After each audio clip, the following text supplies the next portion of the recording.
어릴 적부터 예언 천재로 불려왔던 무녀 미즈키의 충격적인 예언에 일본 열도가 발칵 뒤집어졌습니다. 일본은 업보가 많아서 반드시 대가를 치르게 될 것이다. 그녀의 경고를 처음엔 모두가 웃어넘겼습니다. 하지만 대지진, 엔화 폭락, 끝없는 쌀 폭동이 연이어 발생하며 예언이 현실로 다가왔고, 지금 일본은 정말로 한국의 쌀에 의존하는 상황에 처했습니다. 도쿄의 한 경제 기자가 사라진 예언자의 흔적을 따라 숨겨진 진실을 추적합니다. 좋아요 한 번이면 더 많은 분들께 이 충격적 진실이 공개됩니다. 안녕하세요. 저는 도쿄 경제신문의 사회부 기자 스즈키 요코라고 합니다. 8년차 베테랑 기자로 늘 차가운 숫자와 팩트만을 쫓아왔던 제가 이런 이야기를 하게 될 줄은 정말 몰랐습니다. 지금 생각해도 등골이 오싹해지는 경험, 그리고 우리가 외면했던 진실에 대한 이야기를 시작하려 합니다. 모든 것은 한 달 전 제가 쌀 폭동 현장을 취재하던 중에 시작되었습니다. 여러분도 뉴스에서 보셨겠지만 일본은 지금 심각한 쌀 부족 사태를 겪고 있습니다. 마트 선반은 텅 비었고 배급소 앞에서는 매일 아침 사람들이 줄을 서서 기다립니다. 상상도 못했던 일이죠. 세계 3위 경제대국 일본이 식량난으로 무너지다니. 더 비참한 건 한국에서 수출해온 쌀이 우리의 유일한 희망이 되었다는 사실입니다.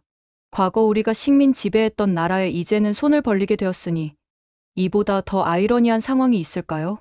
그날 저는 시부야 역 근처 배급소에서 취재를 마치고 사무실로 돌아가는 길이었습니다. 지하철에서 휴대폰을 확인하던 중 낯선 번호로부터 한 통의 문자를 받았습니다.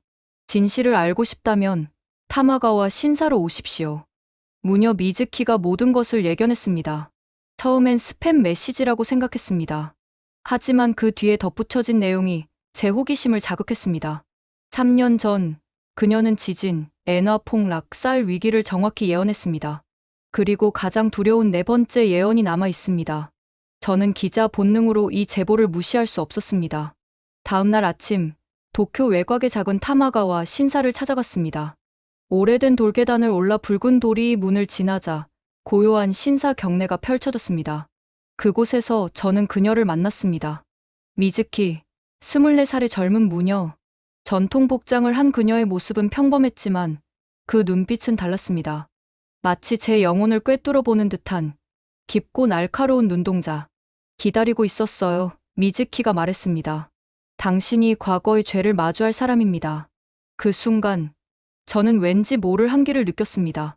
아직 모르는 사실이었지만 이 만남이 제 인생과 어쩌면 일본의 운명을 완전히 바꿔놓을 것이라는 걸 말이죠. 과거의 죄라니요? 무슨 말씀이신지 제가 당황해서 말을 더듬자 미즈키는 조용히 미소를 지었습니다. 우리는 신사 뒤편의 작은 다실로 자리를 옮겼습니다. 그곳에는 오래된 족자와 낡은 책들이 가득했고 창문으로는 따스한 햇빛이 들어왔습니다. 미즈키는 차분하게 차를 준비하며 입을 열었습니다.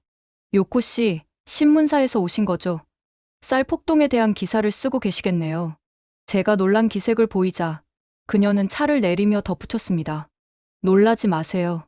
당신이 오실 줄 알고 있었으니까요. 3년 전에 이미 봤어요. 3년 전이요? 제가 의아해하며 물었습니다. 미즈키는 찻잔을 저에게 건네며 고개를 끄덕였습니다. 2022년 봄, 제가 예언을 남겼어요. 3가지 재앙에 대해서요. 첫째, 땅이 흔들릴 것. 둘째, 돈이 무너질 것. 셋째, 밥상이 비워질 것. 찻잔에서 올라오는 김이 그녀의 얼굴을 흐릿하게 만들었습니다. 저는 여전히 반신반의하는 마음으로 그녀의 이야기를 들었습니다. 그리고 모두 현실이 되었죠. 그녀가 차분하게 말을 이었습니다. 작년 12월 도호쿠 대지진, 올해 2월부터 시작된 엔화 폭락, 그리고 지금의 쌀 위기까지.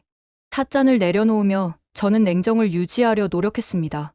기자로서 이런 주장에는 항상 비판적인 시각을 갖는 것이 중요하니까요. 그건 단순한 추측 아닐까요? 일본은 늘 지진이 있고 경제 위기도 예측 가능한. 제 말이 끝나기도 전에 미즈키는 낡은 나무 상자를 꺼내 열었습니다. 안에는 누렇게 변한 종이가 있었고 거기에는 분명한 글씨로 그녀의 예언이 적혀 있었습니다. 날짜와 함께요. 2022년 3월 15일. 정확히 3년 전이었습니다. 그런데 이것뿐이 아닙니다. 미즈키의 목소리가 갑자기 무거워졌습니다. 이렇게 계속되면 일본은 반드시 한국에 종속될 것입니다. 찻잔을 들고 있던 제 손이 떨렸습니다. 그건 말도 안 됩니다. 일본이 어떻게 한국에? 지금 이미 시작되고 있어요. 미즈키가 저를 가만히 바라보며 말했습니다. 한국에 쌀이 없다면 일본은 지금 어떻게 되었을까요? 그리고 앞으로 더 많은 것들이 한국에 의존하게 될 겁니다. 에너지, 기술, 식량, 그리고 마침내 정치적으로도요. 저는 믿을 수 없다는 표정으로 고개를 저었습니다. 그러자 미즈키는 갑자기 제 손을 꽉 잡았습니다. 그녀의 손은 차가웠고 눈빛은 이상하게 빛났습니다. 역사의 매듭은 반드시 풀립니다. 우리가 풀지 않으면 그 매듭은 우리를 올가맬 것입니다. 그 순간 신사 밖에서 갑자기 까마귀 울음소리가 들렸습니다. 미즈키는 내 손을 놓고 창가로 걸어갔습니다. 네 번째 경고는 말하지 않았어요. 너무 두려워서 그녀의 목소리가 속삭임처럼 변했습니다. 하지만 당신이 찾아낼 거예요. 찾아야만 해요. 시간이 얼마 남지 않았으니까. 저는 당황스러웠지만 기자로서의 호기심이 솟구쳤습니다. 더 자세한 이야기를 듣고 싶었지만 미즈키는 더 이상 말하지 않았습니다. 인터뷰를 마치고 나오면서 저는 그녀의 말이 단순한 미신인지 아니면 정말 무언가 의미가 있는 것인지 고민했습니다. 그러나 그녀의 예언이 지금까지 모두 현실이 되었다는 사실은 부정할 수 없었습니다. 당시만 해도 저는 이게 그저 흥미로운 기사거리 정도라고 생각했습니다. 하지만 그날 이후 벌어진 일들은 제 인생을 완전히 뒤바꿔 놓았고 결국 저를 한국으로 그리고 우리가 절대 마주하고 싶지 않았던 역사의 진실로 이끌게 될 줄은 꿈에도 몰랐습니다. 다음 날 아침 저는 미즈키의 이상한 예언을 머릿속에서 지우려 노력하며 새로운 취재 현장으로 향했습니다. 도쿄 시내 신주쿠역 인근의 대형 배급소. 전날 밤 이곳에서 한국 쌀 분배를 두고 폭력 사태가 벌어졌다는 소식이 들어왔습니다. 새벽부터 줄을 선 시민들 사이에서 작은 몸싸움이 시작되었고 곧 수백 명이 가세한 대규모 소요로 번졌다는 내용이었죠. 경찰 10여 명이 부상을 입었고 배급소는 크게 훼손되었습니다. 현장에 도착하자 아직도 긴장감이 감돌고 있었습니다. 깨진 유리창, 바닥에 흩어진 쌀, 그리고 여기저기 보이는 외국 쌀거부라는 낙서들. 경찰들이 경계선을 쳐놓고 시민들을 통제하고 있었습니다. 새벽 4시부터 줄 섰는데 갑자기 누가 끼어들어서 시작된 거예요. 예순대로 보이는 여성이 제게 말을 걸었습니다. 그녀의 손에는 빈 장바구니가 들려 있었습니다. 한국 쌀이 도착했다는 소식이 퍼지면서 사람들이 몰려들었어요. 그런데 일부가 일본인이 한국 쌀 먹느니 굶는 게 낫다고 소리치더니 그녀의 이야기를 듣고 있자니 불과 몇 미터 떨어진 곳에서 작은 소동이 벌어졌습니다. 이른대로 보이는 노인이 배급소 직원과 언쟁을 벌이고 있었습니다. 한국 쌀은 절대 안 받겠소. 당신들은 역사를 모르는 거요? 저들이 어떤 나라인지. 노인의 목소리는 떨렸고 주변의 젊은 부모들은 답답하다는 표정으로 눈을 굴렸습니다. 아버님, 지금 상황이 어떤데요? 아이들 굶기게요? 쌀은 쌀이에요. 서른대로 보이는 젊은 아버지가 아이를 안고 반박했습니다. 그의 표정에는 절박함이 묻어났습니다. 저는 그 모습을 지켜보며 미즈키의 말이 머릿속을 스쳐 지나갔습니다.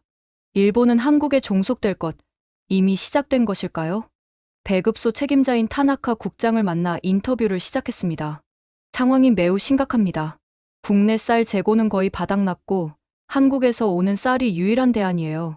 다행히 한국 정부가 신속하게 지원해 주었지만 그는 한숨을 쉬었습니다. 일부 시민들의 자존심 때문에 배급 과정이 복잡해졌습니다.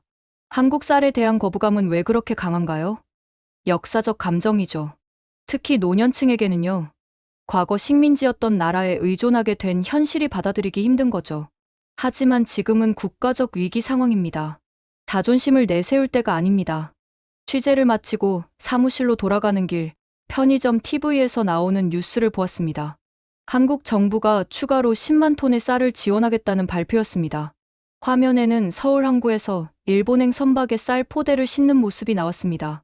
각 포대에는 한글과 일본어로 친선의 쌀이라고 적혀 있었습니다. 그 순간 한 노인이 TV 앞에서 씁쓸하게 중얼거렸습니다. 우리가 한국 쌀에 의지해 살아야 한다니. 이게 우리 조상들이 원한 일본인가? 사무실에 도착해 기사를 쓰기 시작했지만 끊임없이 미즈키의 말이 머릿속에서 맴돌았습니다. 역사의 매듭, 과거의 죄, 종속. 그날 밤 갑작스러운 결심이 들었습니다. 다시 미즈키를 만나 더 자세한 이야기를 들어야겠다고. 그녀의 네 번째 경고가 무엇인지 알아야 했습니다. 다음 날 아침 일찍 다시 타마가와 신사를 찾았습니다. 그러나 놀랍게도 미즈키는 그곳에 없었습니다. 대신 그녀의 할아버지로 보이는 노인만이 신사를 지키고 있었습니다. 미즈키를 찾으시나요? 손녀는 사흘 전에 짐을 싸더니 어디론가 떠났어요. 언제 돌아올지 말도 없었답니다. 노인의 말에 저는 당황했습니다. 그리고 그 순간 이 이야기가 단순한 기사거리가 아니라 훨씬 더 깊은 무언가라는 확신이 들었습니다. 미즈키가 떠났다고요? 저는 믿을 수 없다는 표정으로 물었습니다. 혹시 언제 돌아올지, 어디로 갔는지 말씀은 없었나요? 노인은 느리게 고개를 저었습니다. 80대로 보이는 그의 얼굴은 깊은 주름으로 가득했고 눈은 피로해 보였습니다. 아니요, 아무 말도 없었어요. 사흘 전에 새벽에 일어나 보니 방은 텅 비어 있었고 짧은 메모만 남겨져 있었죠. 메모요? 어떤 내용이었나요? 노인은 잠시 망설이더니 주머니에서 작은 종이를 꺼내 보여주었습니다. 할아버지, 걱정하지 마세요. 진실을 찾아야 합니다. 곧 돌아올게요. 혹시 제가 미즈키의 방을 볼 수 있을까요? 어제 중요한 인터뷰 중이었는데 갑자기 사라져서 당황스럽네요. 노인은 의심스러운 눈길로 저를 바라보았지만 제가 신문사 기자임을 확인한 후 마지못해 동의했습니다. 잠시만요. 손녀의 사생활인데, 하지만 요즘 그 아이가 너무 이상해요. 혹시 당신이 뭔가 알아낼 수 있다면. 우리는 신사 뒤편에 있는 작은 목조 가옥으로 걸어갔습니다. 미즈키의 방은 2층 구석에 있었습니다. 문을 열자마자 저는 놀라움을 감추지 못했습니다. 벽 전체가 지도와 사진, 신문 기사로 가득했습니다. 한쪽 벽에는 한국 지도가 크게 붙어 있었고 서울, 이천, 경북 안동 등의 도시가 빨간색으로 표시되어 있었습니다.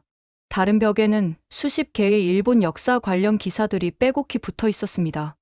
위안부 문제, 강제징용, 역사 교과서, 왜곡, 모두 일본과 한국 사이에 해결되지 않은 역사적 갈등에 관한 내용들이었습니다. 이게 다 뭐죠? 저는 충격을 받으며 중얼거렸습니다. 노인도 놀란 기색이 역력했습니다. 이런 것들이 있었다니, 손녀가 이런 것들을 모으고 있었다니. 저는 책상 위에 노인 노트를 펼쳐보았습니다. 그곳에는 미즈키의 정갈한 필체로 여러 메모가 적혀 있었습니다. 세 번째 재앙이 시작되면 네 번째가 뒤따를 것이다. 역사의 매듭은 반드시 풀려야 한다. 진실은 바다 건너에 있다. 그리고 마지막 페이지에는 굵은 글씨로 일본의 구원은 우리가 오랫동안 외면한 곳에서 올 것이다. 노인은 벽에 붙은 기사들을 하나하나 살펴보며 한숨을 내쉬었습니다. 손녀는 항상 일본의 과거에 집착했어요. 우리가 숨기고 싶어하는 진실들, 어릴 때부터 그랬어요. 마치 전생에 무언가를 경험한 것처럼. 저는 방 구석의 노인 가방에 시선이 멈췄습니다. 반쯤 열린 가방에서 한국행 비행기 티켓이 보였습니다. 이건 미즈키가 한국에 간 걸까요? 노인은 놀란 표정으로 가방 쪽으로 다가갔습니다. 그러나 그보다 더 놀라운 것은 그 아래에 깔려있던 오래된 사진첩이었습니다. 1940년대로 보이는 흑백 사진들 속에는 군복을 입은 젊은 남성의 모습이 여럿 있었습니다. 노인의 표정이 갑자기 굳어졌습니다. 이건 손대지 말아야 할 것이었는데. 이 사진은 뭔가요? 제가 조심스럽게 물었습니다. 노인은 한참 동안 침묵했습니다. 마침내 그가 떨리는 목소리로 말했습니다. 당신이 정말로 진실을 알고 싶다면 좀 더 이야기해야 할 것 같군요. 차라도 한 잔 마시면서요. 그 순간 저는 이 취재가 단순한 기사를 넘어 무언가 큰 것으로 발전하고 있음을 직감했습니다. 미즈키의 예언, 그녀의 갑작스러운 실종, 그리고 이 수수께끼 같은 단서들. 노인을 따라 다실로 향하면서 저는 미즈키가 남긴 마지막 메모를 다시 떠올렸습니다. 진실을 찾아야 합니다. 그리고 그 진실이 우리 일본인들이 가장 직면하기 두려워하는 것일지도 모른다는 불안한 예감이 들었습니다. 다실의 자리를 잡은 우리는 한동안 말없이 앉아 있었습니다. 노인은 천천히 차를 준비하는 동안 깊은 생각에 잠겨 있는 듯 했습니다. 오래된 주전자에서 김이 올라오고 그 향기가 작은 방 안에 퍼졌습니다.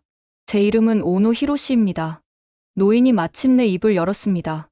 미즈키의 외할아버지죠. 그는 정성스럽게 차를 따르며 계속했습니다. 이런 이야기를 하게 될 줄은 몰랐네요. 사실 나는 군국주의 시절 조선에서 복무했던 군인이었소. 차를 건네는 그의 손이 미세하게 떨렸습니다. 1940년부터 45년까지 경상북도 지역에 주둔했었지요. 그 당시 나는 겨우 20살, 전쟁의 의미도 내가 무엇을 하고 있는지도 제대로 이해하지 못했습니다. 저는 숨을 죽이고 그의 이야기를 들었습니다. 우리는 많은 일들을 했소. 마을에서 식량을 강제로 징발하고 젊은이들을 노동자로 끌고 갔지요. 때로는 저항하는 사람들을 가혹하게 다루기도 했고 그의 목소리가 점점 작아졌습니다. 히로시 씨, 저는 조심스럽게 말을 이었습니다. 그런 과거가 미즈키의 예언과 어떤 관련이 있나요? 노인은 깊은 한숨을 내쉬었습니다. 미즈키는 어릴 때부터 특별했어요. 5살 때부터 꿈을 통해 미래를 보기 시작했죠. 처음엔 사소한 것들이었어요. 내일 비가 올 거라든가, 이웃집 할머니가 병에 걸릴 거라든가. 하지만 점점 그 예언은 더 정확해지고 범위도 넓어졌죠. 그는 잠시 말을 멈추고 창밖을 바라보았습니다. 10년 전, 미즈키는 내 과거에 대해 알게 되었어요. 아무도 말해주지 않았는데도 꿈에서 보았다고 했죠. 그때부터 그 아이는 일본과 한국의 역사에 깊은 관심을 갖기 시작했어요. 그래서 그 벽에 붙은 자료들이 제가 중얼거렸습니다. 그래요. 미즈키는 우리의 역사, 특히 우리가 한국에 저지른 일들에 집착하기 시작했어요. 그리고 3년 전, 갑자기 그 3가지 재앙을 예언했죠. 지진, 엔화 폭락, 쌀 위기. 처음엔 아무도 믿지 않았어요. 나조차도. 히로시는 서랍에서 누런 봉투를 꺼냈습니다. 이건 미즈키가 당신에게 전해달라고 남긴 편지예요. 사흘 전 새벽, 떠나기 전에 남겼죠. 떨리는 손으로 봉투를 받아든 저는 조심스럽게 열었습니다. 안에는 간결한 메모가 들어 있었습니다. 요코 씨, 진실을 알고 싶으면 4번째 경고를 찾으세요. 답은 한국에 있습니다. 서울, 이천, 안동을 방문하세요. 특히 안동에서 제 마지막 메시지를 찾을 수 있을 겁니다. 시간이 많지 않아요. 미즈키. 미즈키는 또 뭐라고 말했나요? 한국에 종속된다는 예언에 대해 제가 조심스럽게 물었습니다. 히로시의 표정이 어두워졌습니다. 미즈키는 우리가 사과하지 않으면 일본이 한국에 종속될 것이라고 말했소. 처음엔 미친 소리라 생각했지만 지금의 상황을 보면 그는 깊은 한숨을 내쉬었습니다. 사흘 전 밤, 떠나기 전 미즈키가 마지막으로 한 말이 있어요. 할아버지, 일본의 진정한 독립은 진정한 사과에서 시작됩니다. 우리가 역사를 인정하지 않으면 쌀뿐만 아니라 모든 것이 한국에 의존하게 될 거예요.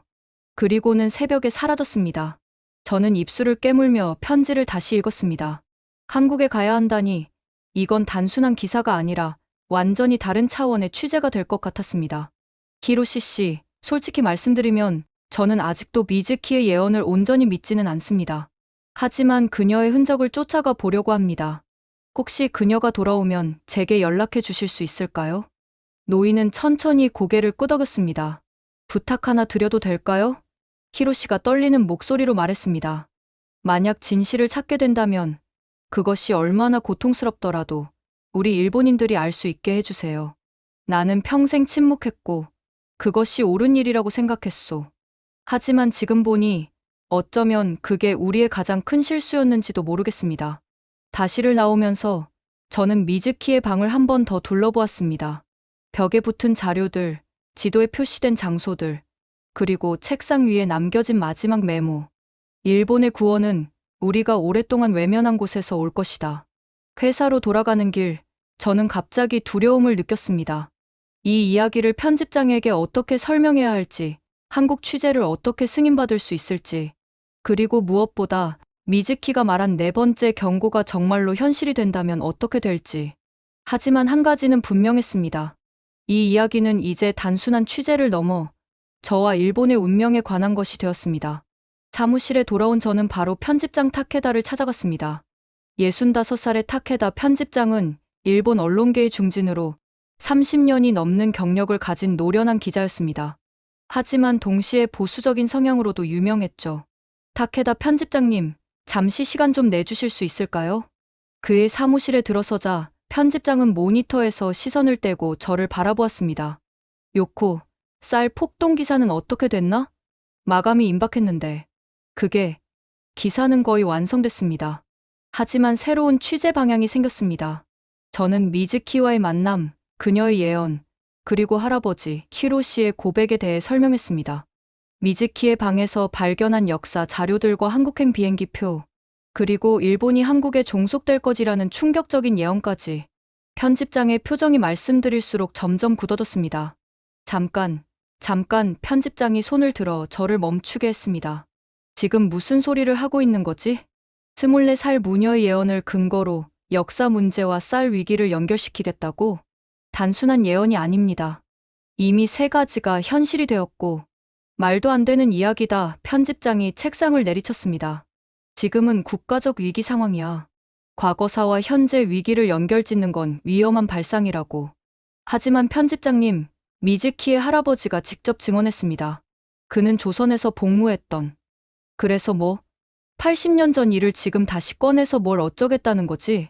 편집장은 자리에서 일어나 창가로 걸어갔습니다. 창밖으로는 도쿄의 분주한 거리가 보였고, 멀리서 한국쌀 수송 트럭이 지나가고 있었습니다. 요코, 난 내가 훌륭한 기자라고 생각해. 하지만 이건 너무 민감한 문제야. 지금 한국 정부가 우리에게 쌀을 보내고 있어. 그들의 지원이 우리 국민들의 식탁을 채우고 있다고. 이 상황에서 과거사 문제를 들춰내면 어떻게 될 것 같아? 저는 미즈키의 편지를 꺼내들었습니다. 편집장님, 만약 과거사 문제가 지금의 위기와 연결되어 있다면 국민들은 알 권리가 있습니다. 저는 미즈키가 한국에서 무엇을 찾고 있는지 알아내야 합니다. 한국 취재를 허가해 주세요. 타케다는 고개를 절레절레 흔들었습니다. 한국 취재? 말도 안 돼. 지금 우리 신문사가 주목해야 할 것은 쌀 위기의 경제적 측면이야. 가격 안정화 방안, 정부의 대응책, 시민들의 생활고, 이런 것들이 중요하지. 그는 다시 자리에 앉아 단호한 목소리로 말했습니다. 이런 민감한 역사 이슈는 지금 다룰 때가 아니야. 쌀 폭동의 경제적 측면만 집중해. 그리고 미신적인 예언 같은 건 우리 신문에 실을 수 없어. 하지만 편집장님, 더 이상의 논의는 없어. 요코, 내 지시를 따르든지 아니면. 그는 말끝을 흐렸지만 그 의미는 명확했습니다. 사무실을 나오면서 저는 깊은 좌절감을 느꼈습니다. 책상으로 돌아와 쌀 폭동 기사를 마무리했지만 마음은 이미 다른 곳에 가 있었습니다. 퇴근 시간이 다가올 무렵 제 휴대폰으로 익명의 전화가 걸려왔습니다. 스즈키 요코 기자님? 낮고 긴장된 남성의 목소리가 들렸습니다. 네, 맞습니다만. 미즈키 건에 대해 더 이상 파고들지 마세요. 그 목소리는 차갑고 단호했습니다. 이건 단순한 쌀 위기가 아닙니다. 국가 안보와 관련된 문제예요. 당신의 안전을 위해서라도 이 문제는 여기서 끝내세요. 전화가 갑자기 끊겼고 저는 한동안 휴대폰을 들고 멍하니 앉아 있었습니다. 누가, 왜 저를 감시하고 있는 걸까요? 제가 무엇에 가까워지고 있기에 이런 경고를 받는 걸까요? 그날 밤, 저는 결심했습니다. 회사의 허가 없이 개인 휴가를 내고 한국으로 가기로. 미즈키의 흔적을 찾아 그녀가 말한 4번째 경고의 진실을 파헤치기로. 이것이 단순한 기자로서의 호기심인지 아니면 더 깊은 무언가에 이끌리는 것인지는 저도 알 수 없었습니다. 하지만 한 가지는 분명했습니다. 역사의 매듭을 풀기 위한 여정이 시작되었고 돌아갈 수는 없다는 것을. 다음 날 아침, 저는 조용히 휴가 신청서를 제출하고 한국행 비행기 표를 예매했습니다. 김포공항행 비행기는 24시간 후에 출발할 예정이었습니다. 휴가 신청서를 제출한 후 저는 남은 하루 동안 최대한 많은 정보를 수집하기로 마음먹었습니다. 미즈키를 따라 한국으로 떠나기 전 일본 내에서 찾을 수 있는 모든 단서를 모아야 했습니다. 회사 데이터베이스에 접속해 일본과 한국의 역사적 갈등에 관한 과거 기사들을 검색하기 시작했습니다. 위안부 문제, 강제징용 배상, 역사 교과서 논쟁. 수십 년간 양국 관계를 어렵게 만들었던 수많은 이슈들이 화면을 채웠습니다. 그러나 제가 정말 찾고 싶었던 것은 이러한 역사적 갈등과 현재 쌀 위기의 연결고리였습니다. 미즈키가 말한 종속이 정확히 무엇을 의미하는지 이해하고 싶었죠. 대학 시절 친구였던 사토 유키, 그는 현재 농림수산성에서 근무하고 있었습니다. 오랜만에 연락해 점심을 함께하자고 제안했습니다. 오랜만이네 요코. 유키는 사무실 근처 조용한 카페에서 저를 반갑게 맞이했습니다. 갑자기 연락해서 놀랐어. 쌀 위기 취재 중이라며? 맞아. 사실 공식적인 정보 말고 내부에서는 어떤 이야기가 오가는지 알고 싶어. 유키는 주변을 살피더니 목소리를 낮췄습니다. 이건 절대 기사에 쓸 수 없는 거야. 약속해. 저는 고개를 끄덕였습니다. 실제 쌀 위기는 단순한 날씨 문제가 아니야. 지난 10년간 우리 정부는 농업 정책을 완전히 잘못 이끌었어. 쌀 자급률을 높이는 대신 수입에 의존하는 방향으로 정책을 펼쳤지. 그리고 기후 변화에 대응할 신품종 개발도 소홀히 했고, 유키는 태블릿을 꺼내 비공개 보고서를 보여주었습니다. 그것은 일본의 쌀 자급률이 지난 10년간 급격히 감소했음을 보여주는 그래프였습니다. 더 심각한 건 우리가 한국의 농업 기술을 따라잡지 못하고 있다는 거야. 냉전이 기후에 강한 품종 개발, 스마트팜 기술, 한국은 이미 10년 전부터 이런 기술에 투자해왔어. 그런데 왜 정부는 대중에게 실상을 알리지 않는 거지? 유키는 쓴웃음을 지었습니다. 자존심이지. 과거 우리가 식민 지배했던 나라에게 농업 기술로 뒤처졌다는 걸 인정하고 싶지 않은 거야. 그리고 이건 더 심각한 문제인데, 그는 다시 주변을 살피고 태블릿에 또 다른 문서를 열었습니다. 현재 한국 쌀 수입에 대한 비공개 내부 반응이야. 공개적으로는 감사를 표하고 있지만 내부적으로는 엄청난 굴욕감을 느끼고 있어. 일부 고위 관료들은 이 의존 상태가 장기화될 경우 한국이 쌀 수출을 정치적 레버리지로 사용할까봐 두려워하고 있어. 정치적 레버리지? 그래. 예를 들면 역사 문제에 대한 사과나 배상 같은 걸 요구할 수도 있다는 거지. 쌀을 원한다면 과거사를 인정하라는 식으로. 갑자기 미즈키의 예언이 머릿속에 울렸습니다. 일본이 한국에 종속될 것? 유키, 한국 정부가 실제로 그런 요구를 했어? 그는 고개를 저었습니다. 아직은 없어. 오히려 한국 정부는 정치적 조건 없이 인도적 차원에서 쌀을 보내고 있어. 하지만 우리 내부에서는 이런 상황이 지속되면 결국 정치적 요구가 따를 것이라고 우려하고 있지. 대화를 마치고 헤어진 후 저는 도서관으로 향했습니다. 일본과 한국의 역사적 관계에 대한 책들을 찾아보았습니다. 특히 농업 기술의 역사적 흐름에 관심이 갔습니다. 놀랍게도 한 학술 논문에서 충격적인 사실을 발견했습니다. 일제강점기 동안 일본은 조선의 전통 쌀 품종과 농법을 대규모로 연구하고 가져갔다는 내용이었습니다. 그리고 전후 한국은 이 잃어버린 농업 자산을 복원하기 위해 수십 년간 노력했고, 결국 원조국을 뛰어넘는 기술을 개발했다는 것이었죠. 역사의 아이러니, 과거에 빼앗아간 지식이 이제는 우리를 구하는 원천이 되었다니. 도서관에서 나오는 길, 갑자기 누군가가 저를 따라오는 듯한 느낌이 들었습니다. 뒤를 돌아보았지만 아무도 없었습니다. 하지만 집으로 돌아가는 지하철에서도 누군가 저를 주시하는 듯한 불편한 감각이 계속되었습니다. 아파트에 도착해 문을 열자마자 뭔가 이상함을 느꼈습니다. 분명 아침에 정리해두었던 책상이 약간 엉망이었고 컴퓨터의 위치도 미세하게 달라져 있었습니다. 누군가 제 집을 뒤졌다는 생각이 들었습니다. 불안한 마음으로 서랍을 열어보니 미즈키의 편지는 다행히 그대로였습니다. 하지만 그 아래 숨겨두었던 메모 하나가 보이지 않았습니다. 그것은 미즈키의 방에서 발견했던 암호화된 메시지를 제가 옮겨 적은 것이었습니다. 진정한 독립은 진정한 사과에서 시작된다. 누군가 저를 감시하고 있었고 제 조사를 방해하려 했습니다. 하지만 왜? 단순한 무녀의 예언이 왜 이렇게 누군가를 불안하게 만드는 걸까요? 더욱 결심이 굳어졌습니다. 내일 한국으로 떠나 미즈키가 남긴 단서를 찾아야 했습니다. 서울, 이천, 안동, 그녀가 가리킨 곳에 분명 중요한 무언가가 있을 것입니다. 짐을 꾸리면서 저는 미즈키의 마지막 메모를 다시 한번 떠올렸습니다. 답은 땅에 있다. 진실은 손으로 만져야 한다. 이제 그 의미를 조금은 이해할 수 있을 것 같았습니다. 한국의 땅, 한국의 쌀, 그리고 우리가 지워버린 공유된 역사, 모든 것이 연결되어 있었습니다. 다음 날 새벽, 저는 조용히 집을 나와 나리타 공항으로 향했습니다. 한국행 비행기는 8시에 출발할 예정이었습니다. 아직 어두운 하늘을 바라보며 이 여정이 어떤 진실로 저를 이끌지, 그리고 그 진실이 일본의 미래를 어떻게 바꿀지 상상해 보았습니다. 나리타 공항의 출국장은 평소보다 한산했습니다. 코로나 이후 여행이 회복되었다고는 하지만 최근 경제 위기와 쌀 폭동으로 해외여행을 떠나는 일본인들이 크게 줄어든 탓이었습니다. 출국 심사를 기다리며 공항 TV 화면을 바라보았습니다.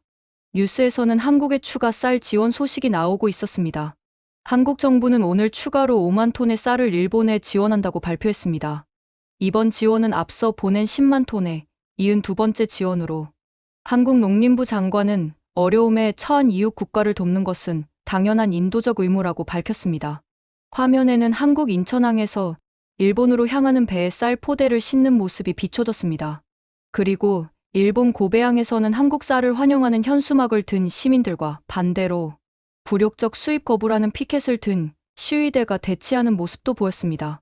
출국 심사를 마치고 탑승구로 향하는 길에 또 다른 뉴스가 눈에 들어왔습니다. 한국 외교부 대변인은 오늘 정례 브리핑에서 쌀 지원에 어떠한 정치적 조건도 없다고 거듭 강조했습니다. 이는 일부에서 제기된 한국이 쌀 수출의 대가로 역사 문제 해결을 요구할 것이라는 우려를 일축한 것으로 보입니다. 비행기에 오르며 저는 복잡한 감정에 휩싸였습니다. 한편으로는 동료 기자로서의 직업윤리를 저버린 것 같은 죄책감이, 다른 한편으로는 미즈키의 예언과 진실을 향한 강한 호기심이 제 마음을 갈등하게 만들었습니다. 비행기가 이륙하고 구름 위로 올라가자 창밖으로 일본 열도가 점점 작아지는 모습이 보였습니다. 2시간 남짓한 비행 끝에 김포공항에 도착했습니다. 입국 심사를 기다리며 저는 머릿속으로 계획을 정리했습니다. 우선 서울에서 하룻밤을 보내고 내일 아침 일찍 미즈키가 표시한 첫 번째 장소인 이천으로 가기로 했습니다. 농업 분야에서 유명한 이천, 거기서 무엇을 발견할 수 있을까요? 입국 심사대에서 공무원이 물었습니다. 방문 목적이 어떻게 되시나요? 잠시 망설였습니다. 관광입니다. 체류 기간은요? 5일간입니다. 공무원은 저를 잠시 살펴보더니 여권에 도장을 찍어주었습니다. 환영합니다. 공항을 빠져나와 택시를 탔습니다. 서울 시내 호텔로 가는 길, 창밖으로 보이는 서울의 모습은 상상했던 것보다 훨씬 더 현대적이고 활기찼습니다. 높은 빌딩들, 세련된 디자인의 건물들, 그리고 분주하게 오가는 사람들. 호텔에 체크인한 후 저는 짐을 풀고 노트북을 켰습니다.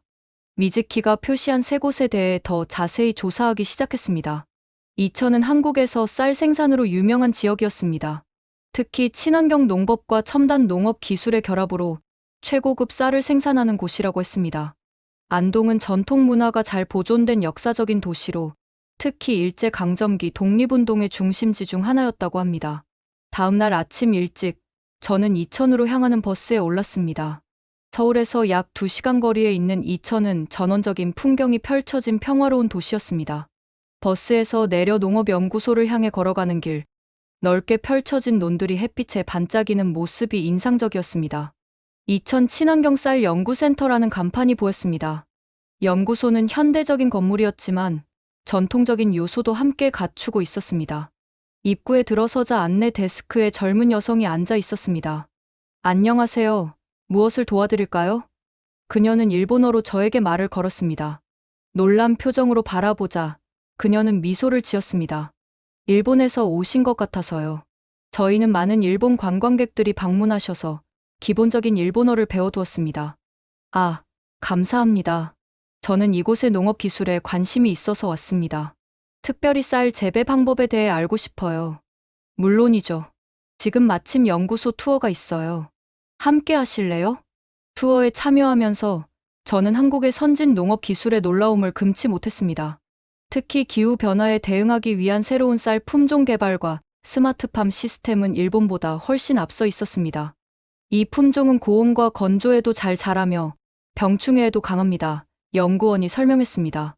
또한 이 시스템은 토양 상태, 습도, 온도를 실시간으로 모니터링하여 최적의 생육 환경을 제공합니다. 투어가 끝나갈 무렵 저는 용기를 내어 질문했습니다. 혹시 며칠 전에 일본 여성이 방문하지 않았나요? 20대 초반, 긴 머리에. 연구원은 잠시 생각하더니 고개를 끄덕였습니다. 아, 네. 일주일 전에 일본 여성이 왔었어요. 많은 질문을 했죠. 특히 우리의 쌀 품종 개발, 역사와 일제강점기 동안 잃어버린 전통 종자 복원 프로젝트에 관심이 많았어요. 그녀가 어디로 갔는지 아시나요? 따로 말하진 않았지만 안동에 관심이 있다고 했던 것 같아요. 특히 하회마을에요. 그날 저녁, 저는 안동으로 향하는 버스에 몸을 실었습니다. 창밖으로 어둠이 내리기 시작하는 한국의 풍경을 바라보며 미즈키의 흔적을 따라가는 이 여정이 점점 더 의미심장하게 느껴졌습니다. 안동에 도착한 것은 밤 10시가 넘어서였습니다. 작은 호텔에 체크인한 후 저는 창가에 서서 멀리 보이는 낙동강의 실루엣을 바라보았습니다. 내일 하회마을에서 미즈키의 마지막 메시지를 찾을 수 있을까요? 그리고 그 메시지는 일본의 미래에 대해 무엇을 말해줄까요? 잠들기 전 저는 미즈키의 편지를 다시 한번 읽어보았습니다. 요코 씨, 진실을 알고 싶으면 네 번째 경고를 찾으세요. 시간이 많지 않아요. 시간이 많지 않다. 무슨 의미일까요?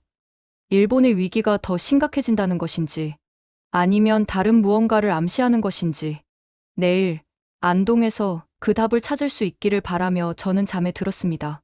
안동의 아침은 맑고 선선했습니다. 호텔 창문을 열자 신선한 공기와 함께 멀리 산들의 실루엣이 보였습니다. 서둘러 준비를 마치고 하회마을로 향하는 버스에 올랐습니다. 하회마을은 600년 이상의 역사를 가진 전통 마을로 낙동강이 휘돌아 나가는 지형 때문에 하회라는 이름이 붙었다고 합니다.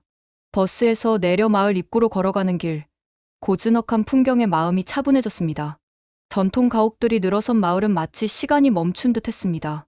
초가지붕과 기와지붕의 집들, 좁은 돌담길, 마당의 핀 꽃들, 도쿄의 번잡함에 익숙한 제게는 마치 다른 세계처럼 느껴졌습니다. 마을 안내소에서 간단한 지도를 받아 둘러보기 시작했습니다. 미즈키가 이곳에서 무엇을 찾았을지, 어디에 단서를 남겼을지 감이 잡히지 않았습니다. 일본에서 오셨나요? 뒤에서 들려온 목소리에 깜짝 놀라 돌아보니 이른 대로 보이는 노인이 따뜻한 미소를 지으며 서 있었습니다. 네, 그렇습니다. 어떻게 아셨죠? 요즘 외국인 관광객들이 많이 오는데 특히 일본 분들은 표정이 좀 달라요. 노인은 웃으며 말했습니다. 마을 구경하러 오셨나요? 저는 잠시 망설이다가 용기를 내어 물었습니다. 사실 일주일 전에 이곳을 방문한 일본 여성을 찾고 있습니다. 20대 초반, 긴 머리에 노인의 표정이 갑자기 진지해졌습니다. 아, 그 아이, 미즈키라고 했던가? 특별한 눈빛을 가진 젊은 여성이었죠. 맞습니다. 그녀를 만나셨군요. 노인은 천천히 고개를 끄덕였습니다. 그 아이는 일주일 전에 이곳에 왔어요. 우리 마을의 역사, 특히 일제강점기 시절 이야기를 많이 물었죠. 저는 마을의 문화해설사거든요. 박노인이라고 합니다. 만나서 반갑습니다. 박 선생님. 저는 스즈키 요코입니다. 요코 씨, 노인은 잠시 생각에 잠기더니 계속했습니다. 미즈키는 당신이 올 것이라고 말했어요. 그리고 메시지를 남겼죠. 제 심장이 빠르게 뛰기 시작했습니다. 어디에 있나요? 그 메시지는요? 저를 따라오세요. 박노인은 저를 마을 구석에 있는 오래된 한옥으로 안내했습니다. 그곳은 그의 자택이었습니다. 낮은 문을 지나 안으로 들어가자 아늑한 마당과 전통적인 내부 구조가 눈에 들어왔습니다. 이곳은 우리 가문이 300년 넘게 지켜온 집이에요. 일제시대에는 독립운동가들의 비밀 회합 장소이기도 했죠. 그는 안방으로 저를 안내했습니다. 방 한쪽 벽에는 오래된 사진들이 걸려 있었습니다. 흑백 사진 속에는 한복 입은 사람들과 일본 군인들의 모습이 보였습니다. 이건 제 할아버지 때 사진입니다. 1940년대 일본군이 우리 마을에서 쌀을 강제로 수탈해 가던 시절이죠.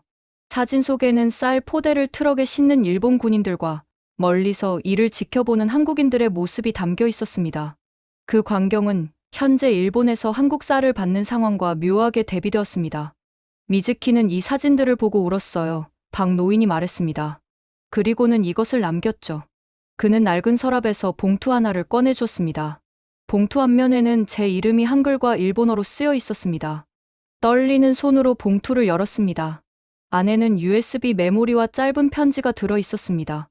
요코 씨, 당신이 여기까지 왔다면 이미 알고 있겠죠. 이 USB에 네 번째 경고의 전체 내용이 담겨 있습니다. 부디 일본으로 돌아가 이 진실을 알려주세요. 미즈키. 그 아이는 특별했어요. 박노인이 말을 이었습니다. 처음 만났을 때부터 느꼈죠. 마치 오래전부터 알고 있던 사람 같았습니다. 미즈키는 어디로 갔다고 하던가요? 그건 말하지 않았어요. 하지만 그 아이는 무릎을 꿇고 과거에 대해 사과했습니다. 일본인으로서는 처음 보는 행동이었어요. 박 노인은 창밖을 바라보며 계속했습니다. 사실 저는 일본인들을 좋아하지 않았어요. 우리 할아버지가 겪은 고통 때문에. 하지만 미즈키를 만난 후 생각이 조금 바뀌었습니다.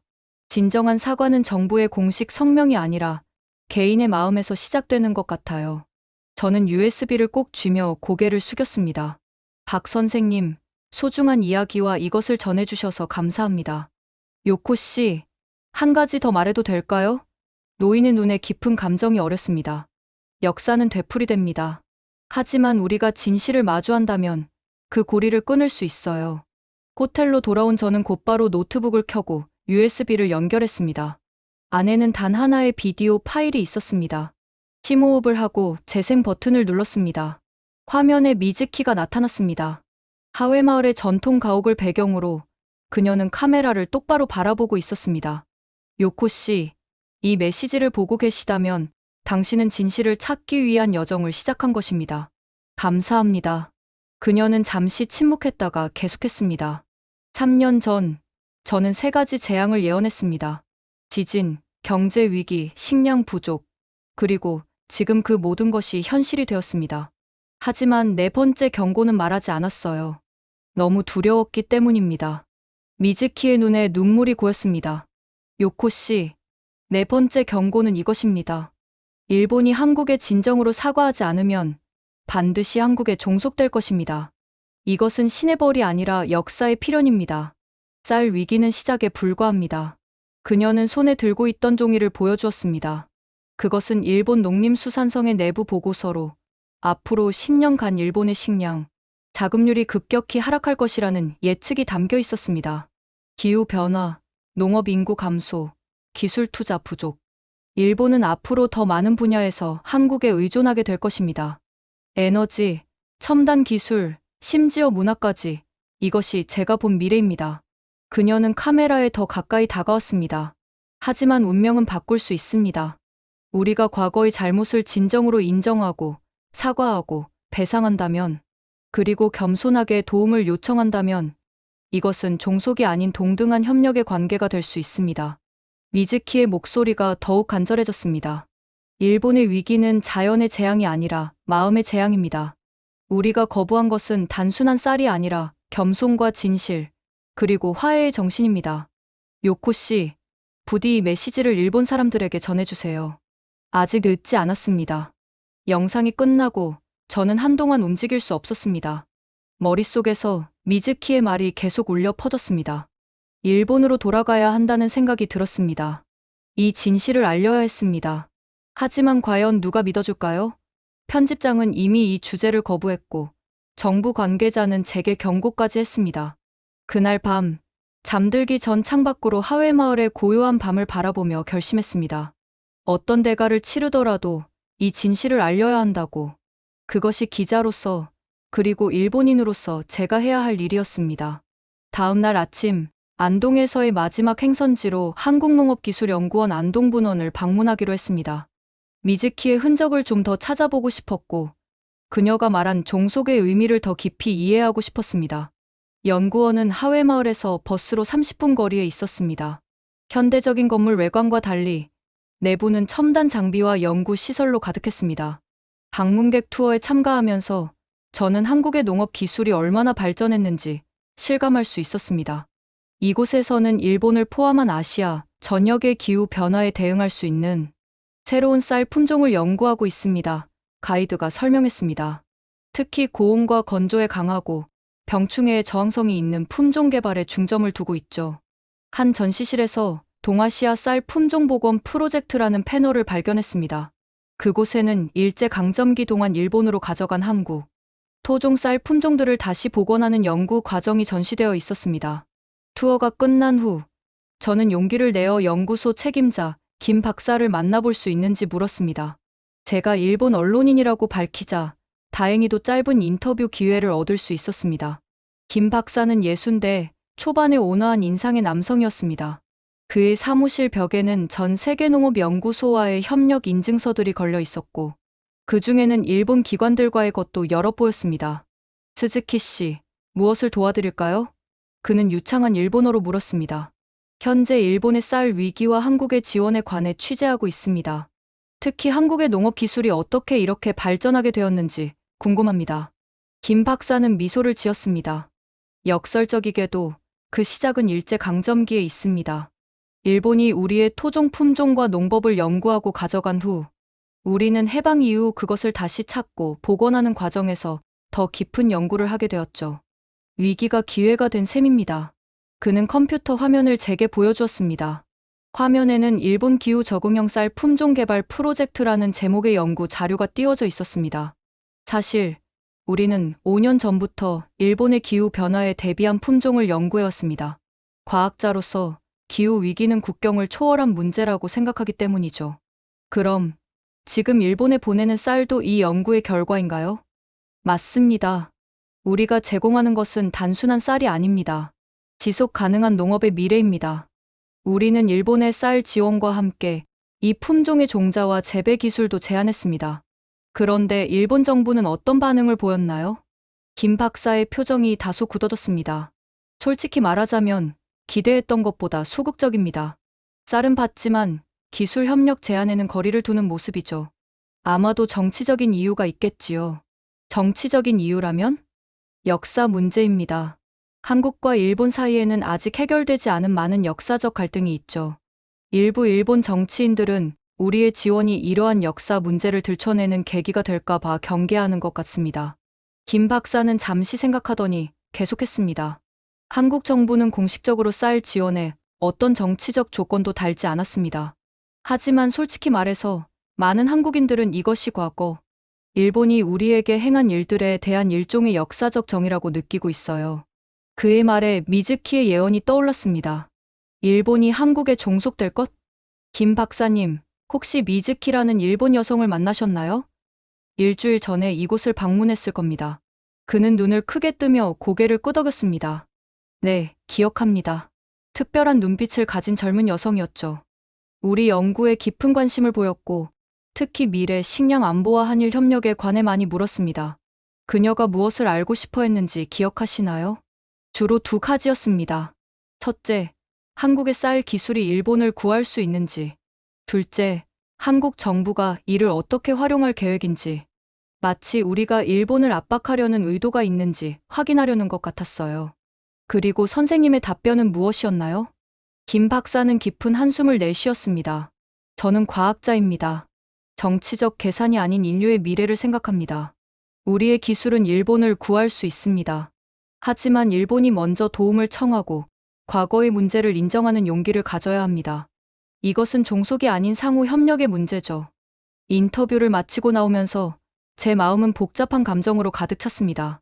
김 박사의 마지막 말이 계속 귓가에 맴돌았습니다. 일본이 먼저 도움을 청하고 과거의 문제를 인정하는 용기를 가져야 합니다. 갑자기 모든 것이 명확해지는 느낌이 들었습니다. 미즈키의 예언은 경고였습니다. 우리의 위기는 기술이나 자원의 부족이 아니라 이웃의 도움을 받아들일 수 없는 교만과 과거를 직시하지 못하는 두려움이었습니다. 서울로 돌아가는 버스 안에서 저는 일본으로 귀국한 후 무엇을 해야 할지 계획을 세웠습니다.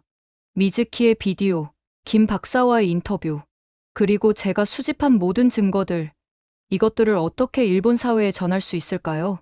김포공항으로 향하는 길, 제 휴대폰이 울렸습니다. 발신자 번호는 표시되지 않았습니다. 여보세요? 스즈키 요코 씨? 낮고 긴장된 남성의 목소리가 들렸습니다. 조심하십시오. 당신의 조사가 알려졌습니다. 귀국하면 즉시 연락이 갈 겁니다. 누구시죠? 어떻게 제 번호를? 통화는 갑자기 끊겼습니다. 등골이 오싹해지는 느낌이 들었습니다. 누군가가 저를 감시하고 있었고, 일본으로 돌아가면 위험에 처할 수도 있다는 경고였습니다. 하지만 이제 돌아갈 수밖에 없었습니다. 진실을 알리기 위해, 그리고 미즈키의 예언이 현실이 되지 않도록 하기 위해. 비행기에 오르며 저는 창밖으로 한국의 풍경을 마지막으로 바라보았습니다. 이 나라가 우리의 적이 아니라 협력자가 될 수 있다는 가능성, 그리고 그것이 우리의 선택에 달려있다는 사실을 깨달았습니다. 비행기가 이륙하고 저는 눈을 감았습니다. 미즈키의 마지막 말이 다시 한번 떠올랐습니다. 일본의 위기는 자연의 재앙이 아니라 마음의 재앙입니다. 우리가 거부한 것은 단순한 쌀이 아니라 겸손과 진실, 그리고 화해의 정신입니다. 나리타 공항으로 향하는 비행기 안에서 저는 앞으로 다가올 시련을 준비했습니다. 진실을 말하는 것은 쉽지 않을 것입니다. 하지만 그것이 저희, 그리고 어쩌면 일본의 운명을 바꿀 수 있는 유일한 길이라고 믿었습니다. 나리타 공항에 도착했을 때는 이미 해가 지기 시작하고 있었습니다.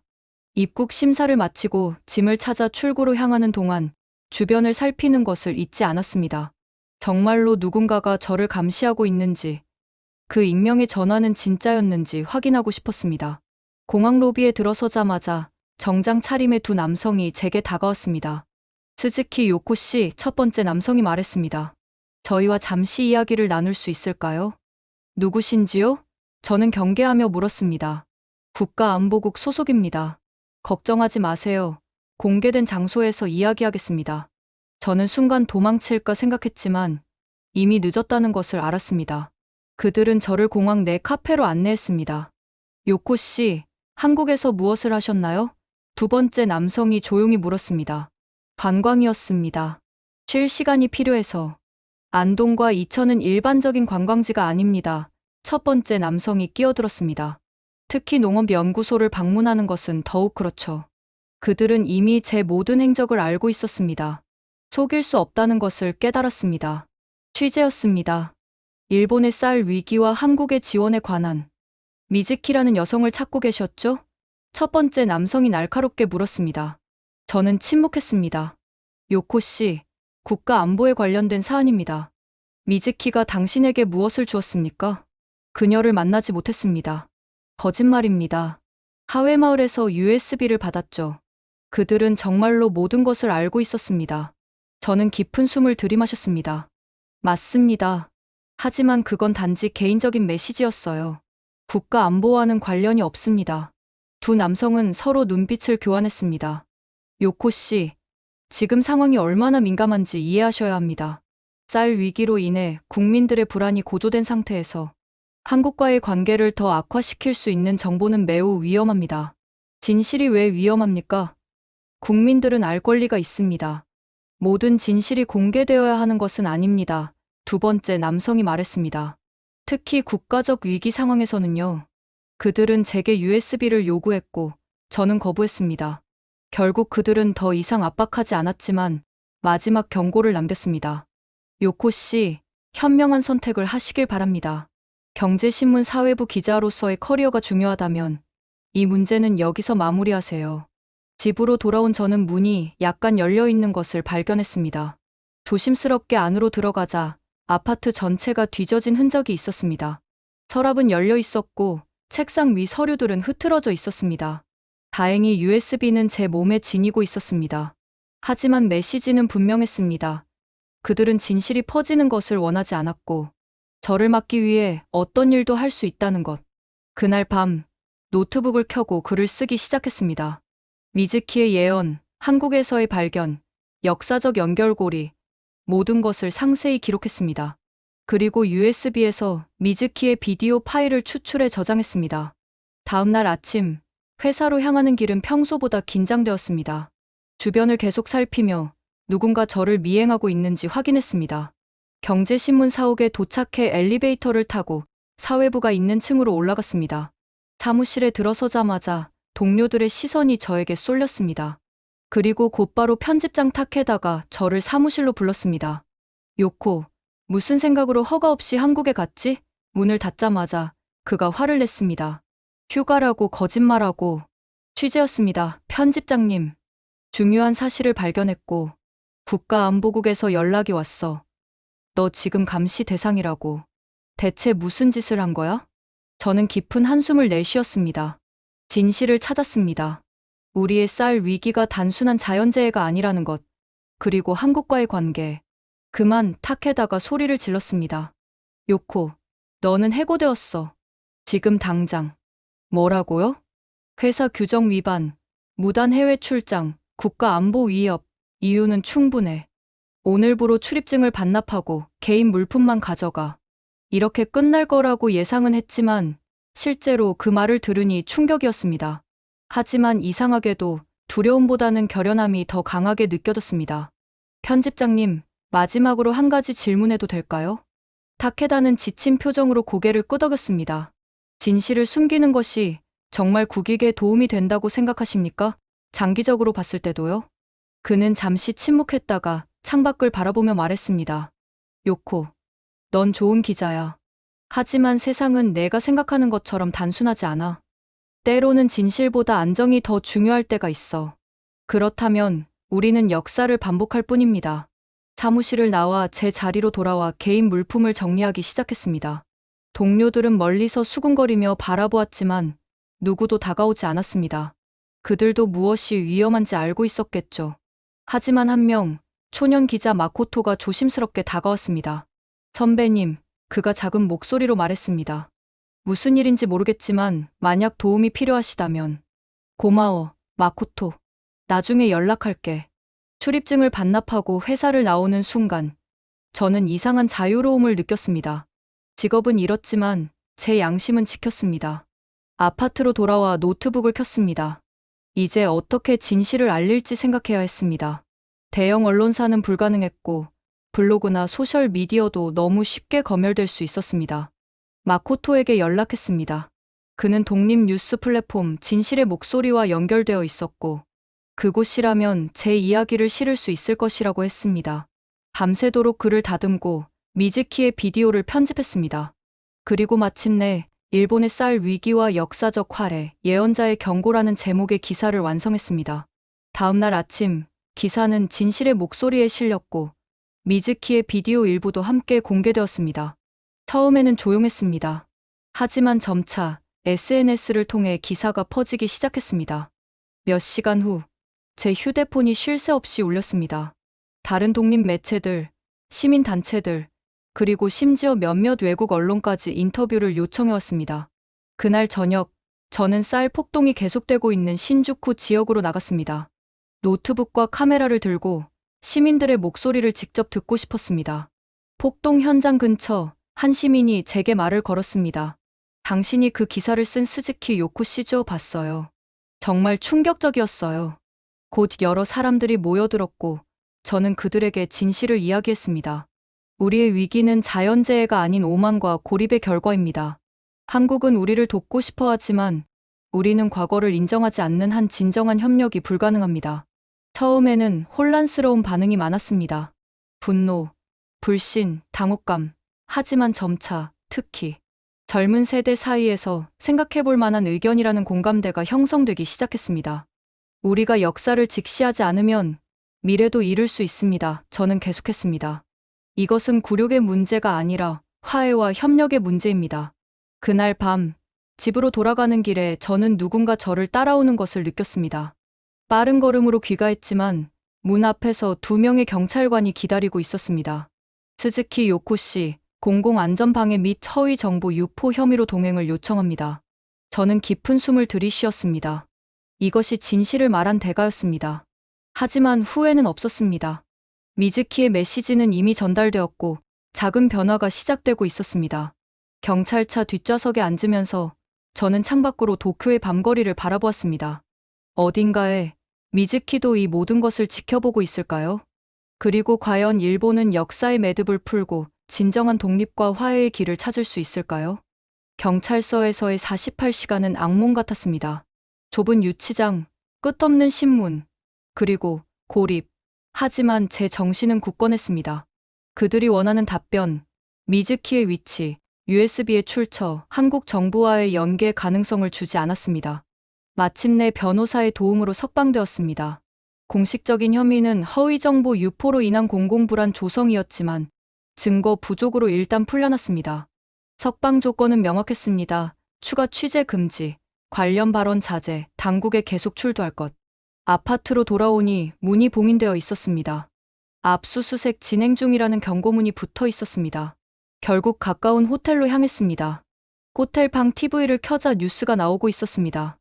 오늘 도쿄 시내에서 역사 직시 운동 참가자 100여 명이 모여 집회를 열었습니다. 이들은 최근 논란이 된 스즈키 요코 전 기자의 보도와 관련해 역사적 진실, 규명과 한국과의 진정한 화해를 요구했습니다. 화면에는 젊은이들이 모여 피켓을 들고 있는 모습이 비춰졌습니다. 진실은 자유롭게 한다. 과거를 인정하고 미래를 바꾸자. 진정한 협력을 위한 화해. 눈물이 제 뺨을 타고 흘렀습니다. 제 휴대폰이 울렸습니다. 마코토였습니다. 선배님, 괜찮으세요? 체포 소식 들었습니다. 이제 막 풀려났어. 집에도 못 들어가고. 걱정 마세요. 선배님의 기사가 엄청난 반응을 불러일으키고 있어요. 특히 대학생들과 젊은 세대 사이에서요. 정말? 네. 역사 직시 운동이 자발적으로 시작됐어요. SNS에서 샵진실을 위한 용기 해시태그가 트렌드 중이고요. 그리고 그는 잠시 목소리를 낮췄습니다. 미즈키가 돌아왔다는 소문이 있어요. 심장이 빠르게 뛰기 시작했습니다. 어디에? 확실하진 않아요. 하지만 타마가와 신사에 다시 나타났다는 목격담이 있어요. 당국도 찾고 있대요. 통화를 마친 후 저는 창밖으로 도쿄의 밤을 바라보았습니다. 작은 불꽃이 점화된 것 같았습니다. 하지만 이것이 충분한 변화를 가져올 수 있을까요? 다음 날 아침, 저는 조심스럽게 변장을 하고 타마가와 신사로 향했습니다. 미즈키를 찾아야 했습니다. 신사는 평소보다 방문객이 많았습니다. 아마도 미즈키의 소문이 퍼진 탓이겠죠. 경찰도 주변을 순찰하고 있었습니다. 신사 경내를 둘러보았지만 미즈키의 모습은 보이지 않았습니다. 다실로 향하는 길, 갑자기 누군가가 제 팔을 잡았습니다. 이쪽으로 오세요. 돌아보니 어린 소녀가 서 있었습니다. 10살 정도로 보이는 아이였습니다. 그녀를 따라 신사 뒤편 작은 숲으로 들어갔습니다. 숲 사이로 난 좁은 길을 따라가자 작은 목조 건물이 나타났습니다. 소녀는 문을 열고 저를 안으로 인도했습니다. 어두운 내부에 눈이 적응되자 미즈키의 모습이 보였습니다. 그녀는 창가에 앉아 있었고 햇빛이 그녀의 얼굴을 비추고 있었습니다. 요코 씨, 마침내 다시 만나게 되었네요. 미즈키, 정말 당신이군요. 모두가 당신을 찾고 있어요. 그녀는 조용히 미소를 지었습니다. 네, 알고 있어요. 하지만 중요한 것은 제가 아니라 메시지입니다. 당신이 그것을 전했고, 이제 변화가 시작되었어요. 하지만 너무 작은 움직임이에요. 정부는 여전히 모든 것을 부정하고, 모든 큰 변화는 작은 시작에서 비롯됩니다. 요코 씨, 미즈키의 목소리는 차분했습니다. 이제 마지막 단계가 남았어요. 마지막 단계? 네, 저희 공개 발언이죠. 제가 예언자로서 직접 나서서 메시지를 전할 때가 왔어요. 하지만 그러면 당신도 체포될 거예요. 당국은 두렵지 않아요. 이것은 제 운명이니까요. 미즈키는 창가에서 일어나 저에게 다가왔습니다. 그녀의 눈에는 확신이 가득했습니다. 내일, 저는 언론 앞에 나설 겁니다. 그리고 모든 것을 말할 거예요. 제 예언, 역사적 진실, 그리고 미래에 대한 희망까지. 우리는 계획을 세웠습니다. 마코토와 진실의 목소리 기자들, 그리고 몇몇 외국 언론들이 참석하는 비공개 기자회견을 준비하기로 했습니다. 다음 날 정오, 도쿄 외곽의 한 폐교에서 기자회견이 열렸습니다. 예상보다 많은 20여 명의 기자들과 활동가들이 참석했습니다. 미즈키는 테이블 앞에 앉아 차분하게 말을 시작했습니다. 제 이름은 오노 미즈키입니다. 3년 전, 저는 일본에 닥칠 3가지 재앙을 예언했습니다. 지진, 엔화 폭락, 그리고 쌀 위기, 그리고 그 모든 것이 현실이 되었습니다. 기자들은 열심히 메모하고 카메라를 들이대며 집중했습니다. 하지만 제 예언은 운명이 아니라 선택에 관한 것이었습니다. 4번째 경고, 그것은 일본이 한국의 진정으로 사과하지 않으면 종속될 것이라는 경고였습니다. 그때 갑자기 문이 열리며 경찰들이 들이닥쳤습니다. 미즈키 씨, 당신은 체포됐습니다. 현장은 순식간에 혼란에 빠졌습니다. 기자들이 항의하고 경찰은 카메라를 압수하려 했습니다. 하지만 외국 기자들의 존재 덕분에 완전한 통제는 불가능했습니다. 미즈키는 저항하지 않고 체포되는 동안에도 마지막 말을 남겼습니다. 제 예언은 운명이 아니라 선택에 관한 것이었습니다. 일본의 미래는 우리 손에 달려 있습니다. 그녀가 경찰차에 실려 사라진 후 우리는 흩어졌습니다. 하지만 이미 미즈키의 메시지는 전달되었고 실시간으로 SNS를 통해 퍼지고 있었습니다. 그날 저녁 놀라운 소식이 들려왔습니다. 일본 정부 대변인이 긴급 성명을 발표한 것입니다. 최근 사회적 혼란과 관련하여 정부는 역사 문제에 대한 재검토 위원회를 설립할 것입니다. 이 위원회는 과거사에 대한 포괄적 검토와 한일 관계 개선을 위한 방안을 논의할 예정입니다. 이것은 작은 첫걸음에 불과했지만 큰 의미가 있었습니다. 정부가 처음으로 공식적으로 역사 문제 재검토의 가능성을 인정한 것이니까요. 그로부터 일주일 후 미즈키는 보석으로 풀려났습니다. 그녀의 체포와 기자회견은 국제적 관심을 불러일으켰고 일본 정부는 더 이상 이 문제를 무시할 수 없게 되었습니다.